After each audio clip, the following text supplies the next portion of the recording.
In Dungeons and Dragons, rolling a 1 on a dice is considered a critical failure. It's the worst you can do, and any DM worth their salt will normally punish you for hitting that value. And I've definitely been rolling a 1 when it comes to my CNC carving. I've done a couple of videos now on using that CNC to be able to create these different carved wooden creations for Dungeons and Dragons. Some things I've been using for my game, including this one, which my players affectionately call Scrabble Tile, which is one of the few successful cards I've actually had. I've actually had a couple that have gone well, but inconsistently, and the whole thing just seems just barely off square, that if I change just one factor, everything goes wrong, including the piece of wood that I'm carving on. So that's gotten a little bit frustrated. So I'm going to change my focus a little bit and try something different. Instead of making wooden accessories for Dungeons and Dragons, why don't I just make the things I really need? At least I rolled a 3 that time. So this is something I've tried before using some less than ideal methods. You've seen a couple of the silicone molds that had poor venting and poor access, and I was pouring resin directly in, which meant that airways were getting blocked and bubbles were getting trapped, which led to these huge cavities in the dice that I was trying to make. And hopefully this time I've learned just a little bit, just enough to do it right. I'm also working with a way better workspace, including nice silicone mats. I bought this silicone baking sheet, which was about $10 compared to a silicone work mat, which cost about 40. Came with these spare ones that'll be great for putting molds and cast dice onto. Also, always check your dimensions on Amazon. I bought these really tiny dice, which I'll use for something, but I have no idea what. So I'll have to do that. I'll have to do something with that eventually. But what I'm going to be doing for this build is casting D&D dice, if you couldn't tell. So I'll be casting these dice by gluing them onto these smaller dice, like so, to give myself a nice big reservoir and a stable surface to work off of. So, cue the montage.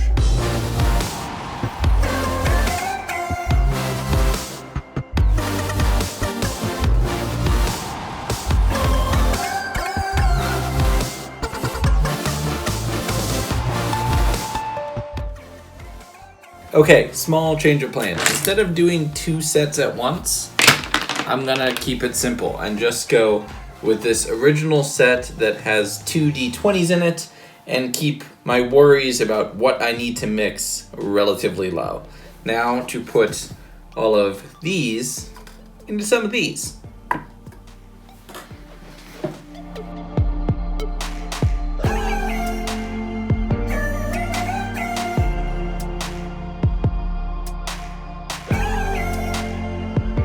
So here are my completed mold negatives, basically.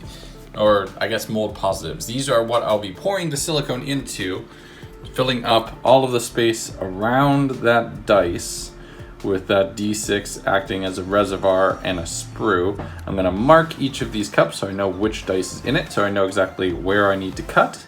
And then it's time to mix silicone.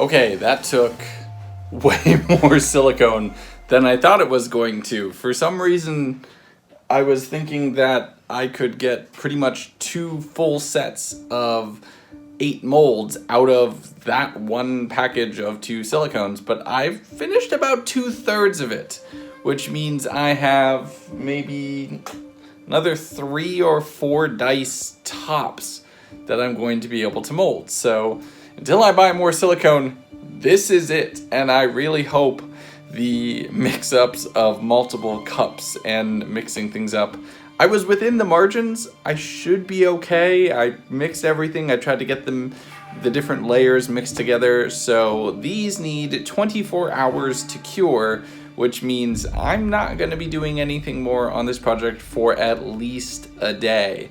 Time to go finish my Gears 5 review over for the main channel. 24 hours later.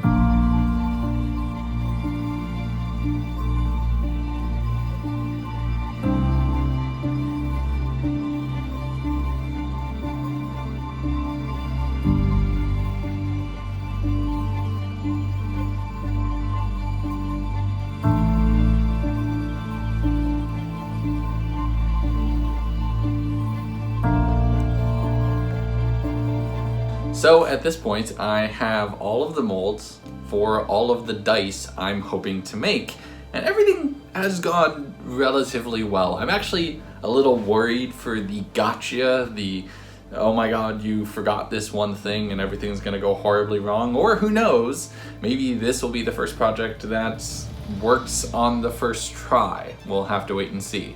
But now that we're finished with this, it's time for the second half of the Christmas of dice making, and that's working with resin to make the actual dice themselves. The molds are great, and I can use these over and over and over again to make more and more dice, even though I only now have one set and need to buy way more silicone than I thought I was going to need. But we'll talk about that more at the end in a retrospective on the whole video.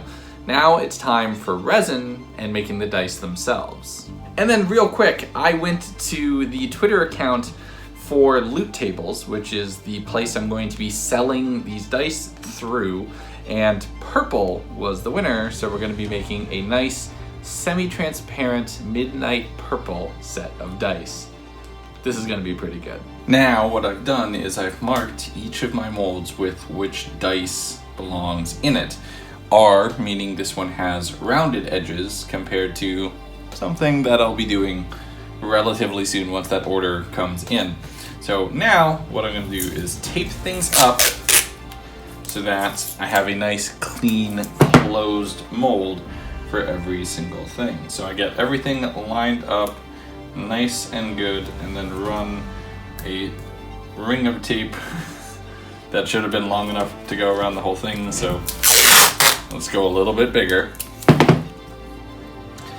Make sure everything is perfectly lined up, and then just tape it all shut. Do this by just running. Now the molds will naturally want to, see I overdid it that time, you'll naturally want to spiral considering this is concave. So what you can do is just pinch that there, and bring it together and pinch that there, and pinch anywhere else that you have a bit of a bubble, and then you have a nice tight seal. Like just a little bit of light pulling, I can only really separate it right there at the top. And it's nice and tight and closed and ready for casting. Now I just need to do that 7 more times.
Okay, I'm nervous.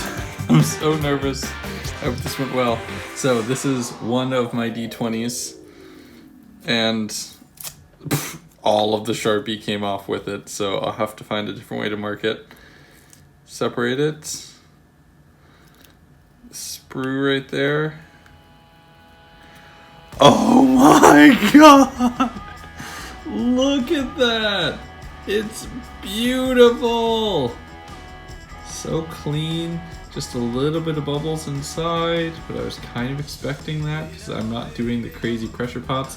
The numbers are super clear. Oh my god, and that purple looks amazing. Okay, let's get the rest. I'm super excited now. And here you would, okay, no, don't time lapse this. I want to see. I didn't pull off all of the Sharpie on that one.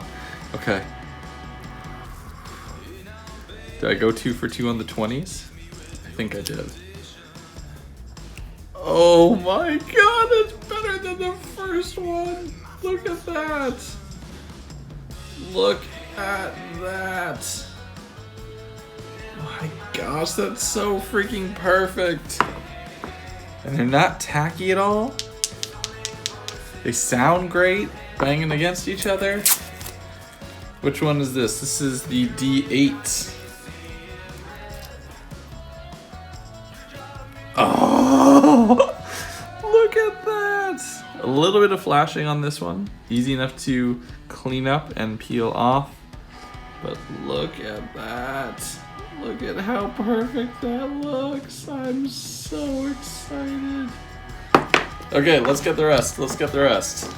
And here's where you would start time lapsing. Percentile dice. Separate that out. Oh, so clean.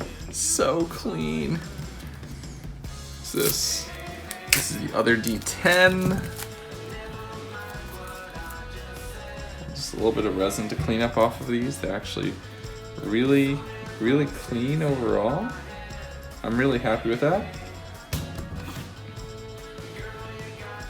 So the other D10.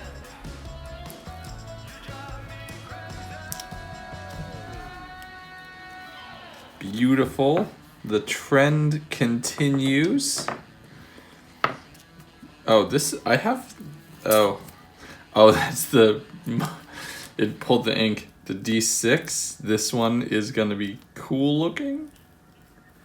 Oh, oh my god! Look at that. A little bit of bubbles, but like that's so clear. That's so clear. Oh my god, it looks so great. I am giddy right now. Okay, which one is this? D4, I think. Yes, D4. Came out nice and clean and clear.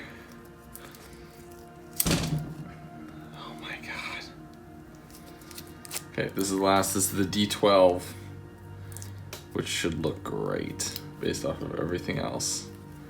Oh my god, that looks so nice. Looks so nice. So, check it out. That is, the sprues are still on them. They still have a little bit of polishing and sanding, but look at that. They're already super clear. There's a little bit of bubbles inside, but I wasn't doing the crazier stuff that you see on other channels like pressure pots or anything else like that. I might end up doing that if I go for better versions, but this is just way better than I would have been expecting. Oh my god, this is so cool. So this went better than I could have ever expected. The colorization, how clear these dice are, everything else. It just went really well. I think part of that I have to give credit to Ribinator. I worked off of his videos as a template and a tutorial for exactly what I'm going to be doing. I haven't done anything super crazy like doing pressure pots or vacuum chambers. I don't know. This is just, I was not expecting this to go as well as it has. After the frustration that has been working with my CNC machine and trying to get into making that way, doing this, just something super simple like this, I was still expecting huge complications and am pleasantly surprised that I haven't seen one. Now I still have to cut off these sprues and polish the edges of these a little bit, also ink these and put some sort of paint in all of the numbers on the dice, and I'm going to follow in a good tradition. Top comment on this video gets to decide what color I will ink these dice, and I will show that off in the next one, where I'm also going to show my trial and error and practice of cutting these off and polishing everything so that we get a nice clean finish and a mostly balanced dice. I still have a lot to learn. I mean, a lot to learn. For example, I wasted a lot of resin, an inordinate amount. I probably only used half of what I actually made. I used 90 milliliters of resin and I only needed probably about half that. So I have a nice little frozen forbidden lollipop right here in a cup. This is a modern art piece, but this doesn't really help me in my overall goal to be making dice and potentially selling them online. As always, if you liked this video, leave a comment, leave a like, it's super appreciated, and it helps me know that you want to see me trying to make these click-clacks a little bit more, and potentially what other colors I should do, what other styles or ideas I should try. I am super excited to get started with more of these and to potentially be able to fuel my dice addiction with my crafting addiction and my YouTube addiction. This is gonna be fun. Until next time, guys, my name is Michael. I'm making stuff here, and I will see you around. Bye-bye, everybody.